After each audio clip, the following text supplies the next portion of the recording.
کسوری کی یہ بات ہے، پھولوں کی برسات ہے، بی ایس اسلامک سینٹر دین کی اشاعت ہے۔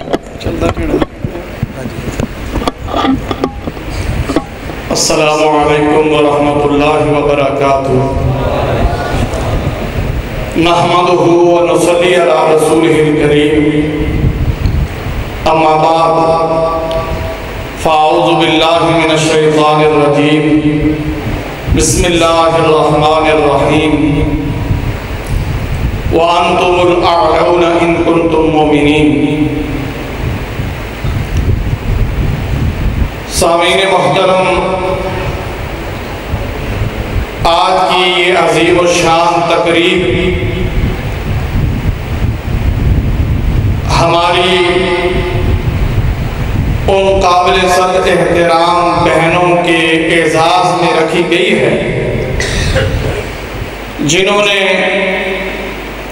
جناب رسول اللہ صلی اللہ علیہ وآلہ وسلم کی تعلیمات سے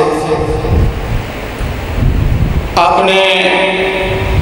قلوب و اذہان کو منور کیا ہے۔ دعا گو ہوں کہ اللہ تعالیٰ میری ان بہنوں کو صحت و سلامتی والی لمبی زندگی عطا فرمائے، اور جو تعلیمات انہوں نے صحیح البخاری کی صورت میں حاصل کی ہیں، اللہ رب العزت انہیں خود بھی اس پہ عمل کرنے کی توفیق نصیب فرمائے، اور اس پیغام کو آگے پھیلانے کے بھی اللہ رب العزت انہیں توفیق نصیب فرمائے۔ اور مدرسہ خدیجۃ الکبریٰ کی انتظامیہ اور وہ جملہ معاونین جنہوں نے اس مدرسے کے قیام میں اور اس مدرسہ کے انتظام و انصرام میں اپنا اپنا حصہ ڈالا ہے، اللہ رب العزت ان کے اس حصے کو شرف قبولیت سے نوازتے ہوئے انہیں اخروی نجات کا اعزاز اور سرٹیفکیٹ عطا فرمائے۔ سامعین محترم، تقریب صحیح البخاری میرے بھائیوں، یہ وہ عظیم و شان تعلیم ہے، یہ وہ عظیم و شان پیغام ہے، یہ وہ عظیم و شان مشن ہے، یہ وہ عظیم و شان تحریک ہے کہ جو بھی صحیح معنوں میں اس تحریک کا حصہ بن جاتا ہے، جو بھی آدمی صحیح معنوں میں اس مشن کو اپنا لیتا ہے، پھر وہ گھر میں نہیں بیٹھتا بلکہ اللہ کے دین کے غلبے کے لیے وہ میدان عمل میں نکل پڑتا ہے، پھر وہ اللہ والا بن جاتا ہے، پھر وہ اللہ کی جماعت میں شامل ہو جاتا ہے، پھر اس کی نظر دنیا کے بجائے جنت میں ہوتی ہے، پھر وہ دنیاوی مناسب اور دنیاوی مال و متاع کے بجائے اس کی نظر اللہ کی خوشنودی کے حصول پہ ہوتی ہے۔ میرے بھائی اور میری بہنوں، یہ جو تعلیم آپ نے حاصل کی ہے، میں آپ کو ماضی میں لیے چلتا ہوں، میں آپ کو بتلانا چاہتا ہوں کہ جن حضرات نے نبی کے جن سچے غلاموں نے نبی کائنات کی اس عظیم و شان کی تعلیم سے اپنے قلوب و اذہان کو آراستہ کیا، جب وہ تحریک کے کارکن ایران کی سرزمین پہ پہنچتے ہیں، جب وہ نبی کے سچے غلام ایران کی سرزمین اور ایران کے بارڈر پہ پہنچتے ہیں، ایران کا حکمران اپنی جان بچانے کے لیے اپنے وزیروں سے مشاورت کرتا ہے کہ یہ کون لوگ آئے ہیں، یہ کیسے لوگ ہیں، یہ کیوں آئے ہیں، ان کی آمد کے مقاصد کیا ہیں۔ وزیروں اور مشیروں نے مشورہ دیا کہ جناب بادشاہ صاحب یہ غربت کے ستائے ہوئے، یہ غربت کے ستائے ہوئے، یہ بھوک کے مارے ہوئے ہمارے ملک میں آئے ہیں، ان کے آگے چند ٹکڑے ڈال دیجئے، آپ چند ان ٹکڑے ان کے آگے ڈال دیجئے، یہ واپس چلے جائیں گے۔ بادشاہ نے کہا یہ تو کوئی مسئلہ ہی نہیں۔ اب بادشاہ نے سفیر جناب نبی کائنات علیہ السلام کے ان سچے غلاموں کے پاس مذاکرات کے لیے بھیجا۔ سفیر جا کے پیشکش کرتا ہے اور نبی کے ان سچے غلاموں سے کہتا ہے کہ ہمیں پتا ہے تمہیں بھوک نے ستایا ہے، تمہیں غربت نے ستایا ہے، تم غربت اور بھوک کے ستائے ہوئے ہو، تمہارے سپاہی سے لے کر تمہارے جرنیل تک تمہاری حسب منشا جتنا مال چاہو لے لو، تم واپس چلے جاؤ۔ تم کیا کرو؟ واپس چلے جاؤ۔ آج بھی میرے بھائیوں آپ دیکھ رہے ہیں، آج دنیا اقتدار کے لیے، دنیاوی جاہ و جلال کے لیے، دنیاوی مناصب کے لیے آج کیا کچھ نہیں کرتی، سب کچھ اقتدار کے لیے، دنیاوی مناصب کے حصول کے لیے۔ یہ ہے نبی کے سچے غلام، پیشکش ہو رہی ہے کہ جتنا چاہو پیسہ لے لو، واپس چلے جاؤ، جا کے اپنی آرام اور عیش و عشرت کی زندگی گزارو۔ یہ بھوک کے ستائے ہوئے، یہ غربت کے مارے ہوئے جواب کیا دیتے ہیں کہ جاؤ اپنے حکمران سے کہہ دو کہ ہم نبی کے سچے غلام ہیں، ہم دنیا کے لیے نہیں بلکہ ہم آخرت کے لیے لڑتے ہیں، ہمیں تمہارے ٹکڑوں کی ضرورت نہیں ہے، ہمیں تیرے مال و متاع کی ضرورت نہیں ہے، ہم آئے ہیں، ہم آئے ہیں، اب ہم نے جناب نبی رحمت کے نظام کو اس دنیا پہ غالب کر کے رہنا ہے۔ اب اس سفیر کی پیشکش کا جواب دینے کے لیے مسلمانوں کا سفیر جناب ربی اس حکمران کے پاس جاتا ہے، اور شان کیا ہے، شان دیکھیے، مسلمانوں کے اس سفیر کے کپڑے پھٹے ہوئے، جوتا ٹوٹا ہوا،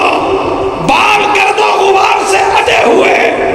اور تلوار کو چھپانے کے لیے نیام نہیں بلکہ اپنی تلوار کو چیتھروں میں لپیٹے ہوئے،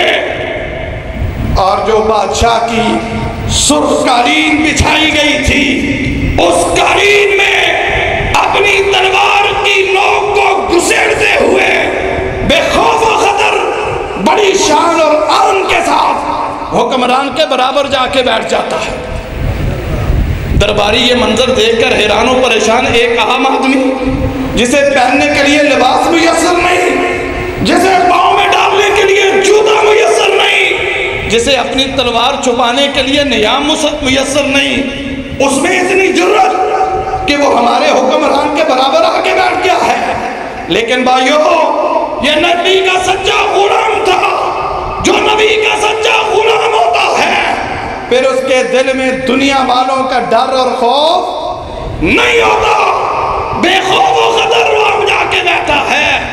اور وہاں پہ اس نے بادشاہ کو کہا ہے کہ تم نے ہمیں یہ پیشکش کی ہے، سن لے حکمران، ہم نبی کے سچے غلام ہیں، ہم اللہ کے دین کے لیے لڑتے ہیں، ہم اللہ کے دین کے غلبے کے لیے لڑتے ہیں، ہم اللہ کے دین کے غلبے کے لیے نکلے ہیں، اور ہمارا ایک ہی مشن ہے، اللہ کے دین کا غلبہ، اور اس کے لیے ہم جام شہادت بھی نوش کرنے کے لیے تیار ہیں، اس کے علاوہ ہمارے پاس دوسرا کوئی راستہ موجود نہیں ہے۔ یہ کون تھے؟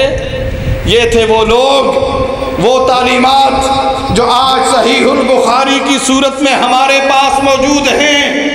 یہ وہ سچے نبی کے غلام تھے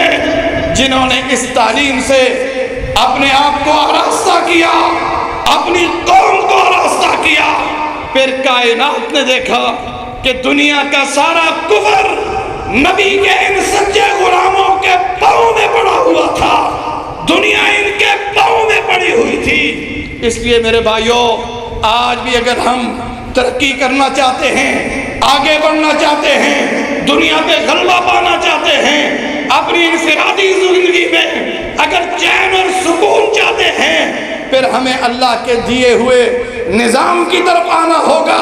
ہمیں اللہ کی دی ہوئی تعلیم کی طرف آنا ہوگا، ہمیں اپنے بچوں کو اللہ کی دی ہوئی تعلیم جو اس نے ہمیں قرآن کی صورت میں دی، نبی کی حدیث کی صورت میں دی، ہمیں آج پھر اس طرف لوٹنا ہوگا۔ اگر آج ہم لوٹ آئیں گے، اللہ رب العزت وہ ساری نعمتیں ہمیں عطا کر دیں گے جو آج سے پہلے سچے غلاموں کو وہ نعمتیں حاصل ہوئی تھی۔ اور میرے بھائیو، اللہ کے فضل و احسان سے اسی نظام کے قیام کے لیے مرکزی جمعیت اہل حدیث عالمی پاکستان پورے ملک میں گلی گلی، کریا کریا، کوچا کوچا، نگر نگر، اللہ کے فضل و احسان سے اس ملک کے اندر اہل حدیث کے وجود کو منوانے کے لیے، اہل حدیث کے تشخص کو بنانے کے لیے، اہل حدیث کی محرومی کو دور کرنے کے لیے، اہل حدیث کی مساجد اور مدارس کے تحفظ کے لیے یہ تحریک کھڑی کی گئی ہے۔ آپ سے درخواست ہے، دعاؤں میں بھی یاد رکھیے گا، اس تحریک کا حصہ بن جائیے، اس پلیٹ فارم پہ شامل ہو جائیے۔ ہم کبھی بھی آپ کو کسی کے اقتدار کو دوام بخشنے کے لیے نہیں، آپ کو کسی بھی سیاسی جماعت کی، سیاسی تنظیم کی آپ کو چراگاہ نہیں بنائیں گے۔ اپنے اقتدار اور اپنی سیٹ قومی اسمبلی اور سینٹ کے لیے آپ کو بیچیں گے نہیں، بلکہ اگر آپ کی قوت اور طاقت عالمی کو حاصل ہوگی تو اللہ کے فضل و احسان سے وہ استعمال ہوگی اللہ کی توحید کے لیے، نبی کریم صلی اللہ علیہ وسلم کی سنت کے لیے، نفاذ اسلام کے لیے، اعلاء کلمت اللہ کے لیے، احیاء سنت رسول اللہ کے لیے، محمدی نظام کو لانے کے لیے، طاغوتی نظام کو مٹانے کے لیے، عقیدہ ختم نبوت کے تحفظ کے لیے۔ کیا آپ اس عظیم مشن کے لیے ہمارا ساتھ دینے کے لیے تیار ہیں؟ کیا اس عظیم مشن کے لیے یہ بڑا کام ہے؟ ہم چھوٹے لوگ ہیں، نکمے لوگ ہیں، لیکن میرا وہ رب نکمے اور چھوٹے لوگوں سے بھی بہت بڑا کام لے سکتا ہے۔ اس کے آگے درخواست ہے، نکمے اور چھوٹے لوگوں سے بھی بڑا کام لے لے۔ کیا آپ یہ بڑا کام کرنے کے لیے تیار ہیں؟ رب کے حضور اپنی ہاتھ اٹھا کے حاضری لگوائیے، اپنے آپ کو رب کے حضور پیش کیجئے۔ اللہ یہ کرنا چاہتے ہیں، توفیق دے دے۔ اللہ آگے بڑھنا چاہتے ہیں، طاقت دے دے۔ اللہ نکلنا چاہتے ہیں، اللہ قوت دے دے۔ اگر اس نیت اور طاقت کے ساتھ انشاءاللہ تعالی ہم نکلیں گے، دنیا کی کوئی بھی طاقت اللہ کے فضل و احسان سے نفاذ اسلام کی راہ میں رکاوٹ نہیں بن سکے گی، اللہ کے فضل و احسان سے۔ میں آخر میں ایک مرتبہ پھر اپنی ان بہنوں کو مبارکباد پیش کرتا ہوں، مدرسہ خدیجۃ الکبریٰ کی انتظامیہ کو مبارکباد پیش کرتا ہوں کہ جن کے ہاتھوں سے، جن کی محنت کوشش کاوش سے اللہ رب العزت نے اتنا بڑا کام کیا ہے۔ اللہ تعالیٰ سے دعا ہے کہ اللہ تعالیٰ اس عظیم عمل کو شرف قبولیت سے نوازے۔ وما علینا الا البلاغ۔